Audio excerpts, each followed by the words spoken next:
Nosotros tratamos de generar un cambio de paradigma dentro de la subsecretaría, por lo general vinculada a lo que tiene que ver con la asistencia o con la emergencia social y bueno, en donde el presupuesto mayormente se lo llevaba el área de seguridad alimentaria y atención al público, casi el 70% de lo que destinaba el municipio se iba en garantizar esta situación más vulnerable de las familias y lo pudimos ir transformando en donde hoy, bueno, con un desarrollo muy importante el sistema cooperativo, donde se invierten más de 3 millones mensuales, con más de 470 familias incluidas, a partir de un trabajo digno. En muchos casos que hemos modificado de empresas privadas que prestaban servicio, como de la construcción, pasándoselo, transfiriéndoselo a empresas sociales. Creo que yo lo marco como uno de los grandes cambios y de líneas que hemos trabajado. Por ahí no sé si responde directamente a tu pregunta del último año, pero me parece importante que cuando estamos a poco tiempo de que haya otro proceso eleccionario, democrático, y aún remarcando que bueno, el intendente actual, del cual soy funcionario, no puede ser reelegido, parece que es importante también hacer un balance un poco más a largo o mediano plazo y decir que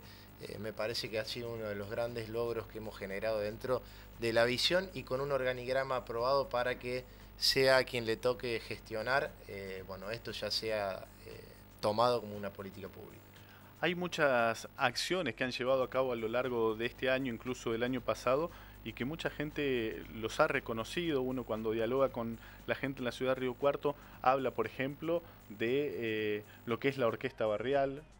de las distintas acciones que han llevado a cabo en distintos barrios de la ciudad y también el trabajo conjunto que han realizado con organizaciones. ¿Cómo surge esta iniciativa? ¿Cómo es que se conforma esto, por ejemplo, del rugby social en la ciudad de Río Cuarto? Un deporte que por lo general estaba asociado a un deporte de élite, de clases casi, y de repente se convierte en un deporte que sirve para ayudar a los demás. Bueno, creo que una de las otras metas importantes que cumplimos fue la descentralización en espacios sociales, el hecho de haber recuperado el ex matadero con lo que significó, no solamente por el espacio en sí histórico, sino con cómo fue, con mucha participación de los vecinos, nos permitió entender de que esa era la forma que debía trabajar el municipio y cuando uno está en el barrio o está en el territorio, empiezan a aparecer un montón de ideas, de organizaciones que quieren trabajar y que muchas veces por falta de apoyo, bueno, no pueden avanzar con sus proyectos o con sus programas. El ejemplo del rugby social es que a partir del último centro que se inauguró en San José de Calazán, el 19 de diciembre del 2014, si uno se pone a ver, para los procesos sociales que a veces empiezan a tener resultados a largo plazo, el haber podido tener en un año de vida ya uno de los programas, creo que novedosos, digo, por esto que remarcás, una cuestión que estaba muy vinculada generalmente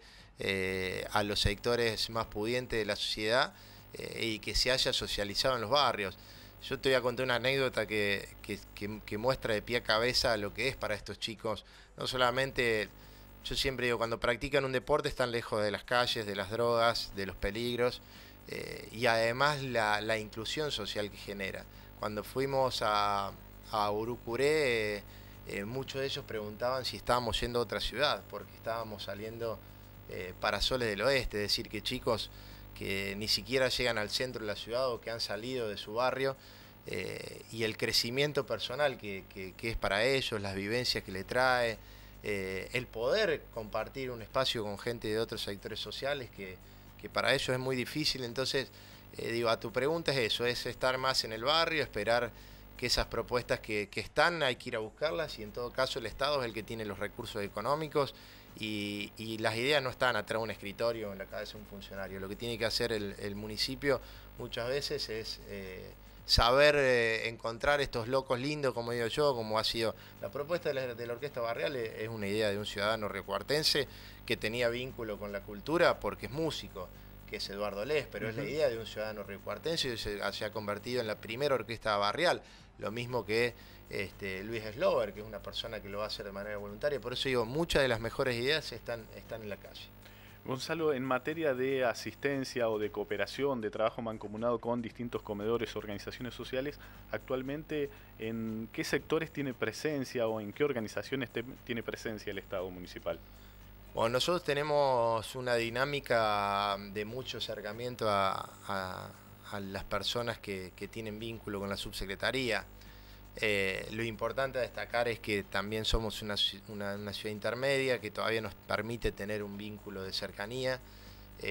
Hoy estamos trabajando con cerca de 150 organizaciones e instituciones de la ciudad, a las cuales el municipio a través de la subsecretaría llega con algún tipo de asistencia. Son 19 los comedores que tenemos en la actualidad que hacen o que cocinan día a día. Te recuerdo que es algo que nosotros tratamos de ir cerrándolos para ir entregando lo que era la tarjeta social. Cuando arrancamos había más de 50 comedores, hoy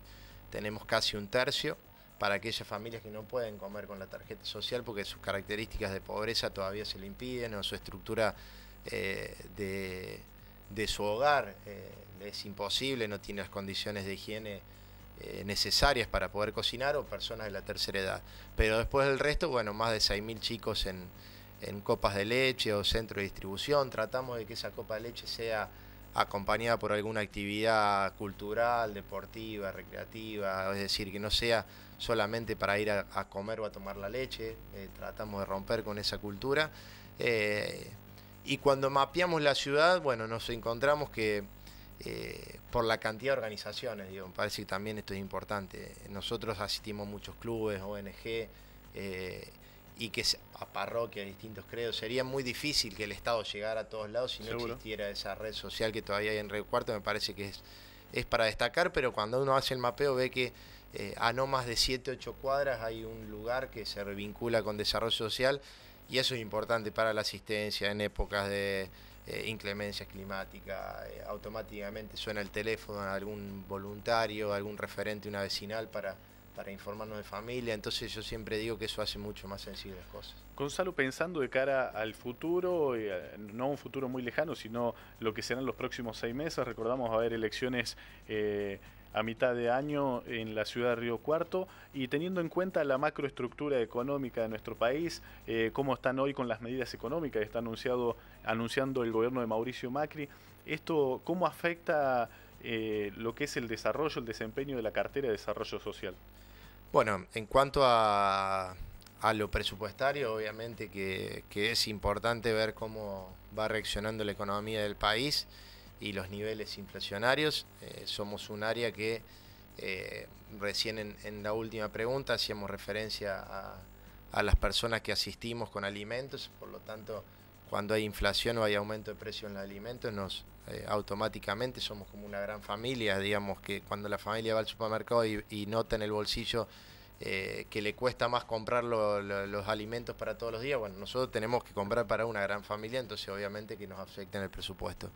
Y después, en lo que tiene que ver con las definiciones un poco más macro también dentro de la subsecretaría, depende mucho de cuál sea la situación. Cuando hay época de crisis, por lo general nos tenemos que retrotraer a atender urgencias y las necesidades más básicas, que tiene que ser el alimento, que no porque sean medidas asistencialistas, sino porque hay una obligación del Estado, así lo establece la Constitución Nacional.